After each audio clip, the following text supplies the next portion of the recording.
1 ते 1.5 महिन्यापूर्वी एका अल्पवयीन मुलाला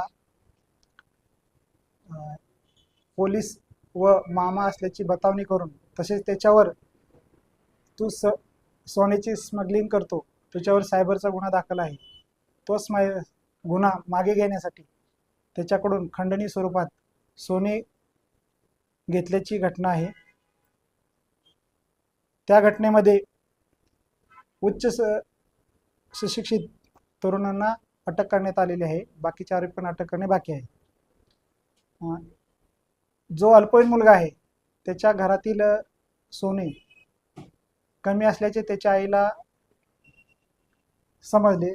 त्यानंतर तिने त्या मुलाच्या वागण्यात थोडासा बदल असल्यामुळे तिने तिला विश्वासात घेतलं आणि विचारपूस केली असता त्या मुलाने सांगितले की त्याचेच मित्र आहेत हेमंत राठोड,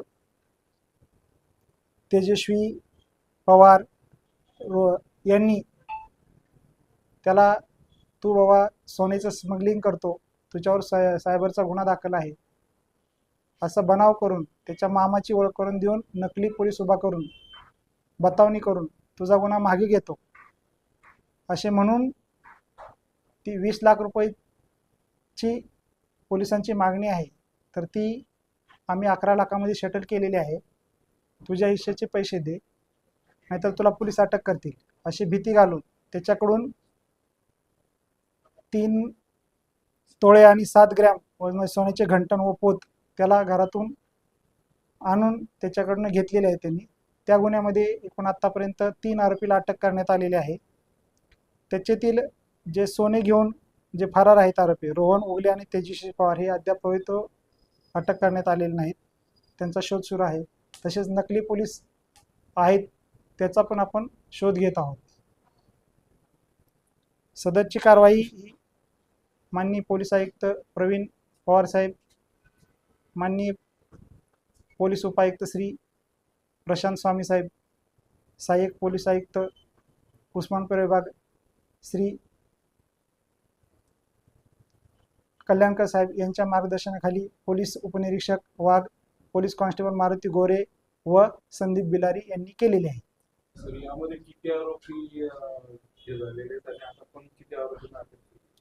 आतापर्यंत या गुन्ह्यामध्ये टोटल 5 आरोपी निष्पन्न झालेले आहेत। त्यापैकी 3 आरोपीला अटक करण्यात आलेली आहे आणि त्यांच्याकडून ज्या गुन्ह्यात वापरलेल्या मोटरसायकल होत्या त्या सुद्धा हस्तगत करण्यात आलेला आहे। या गुन्ह्यातील सोने जे आहे ते फरार आरोपी रोहन उगले व तेजस्वी पवार यांच्याकडे दिलं असल्याचे या आरोपीने सांगितलेले आहे। त्यावरून त्यांचा शोध सुरू आहे आणि त्यांना अटक करून लवकरच ते सोने हस्तगत करण्याचा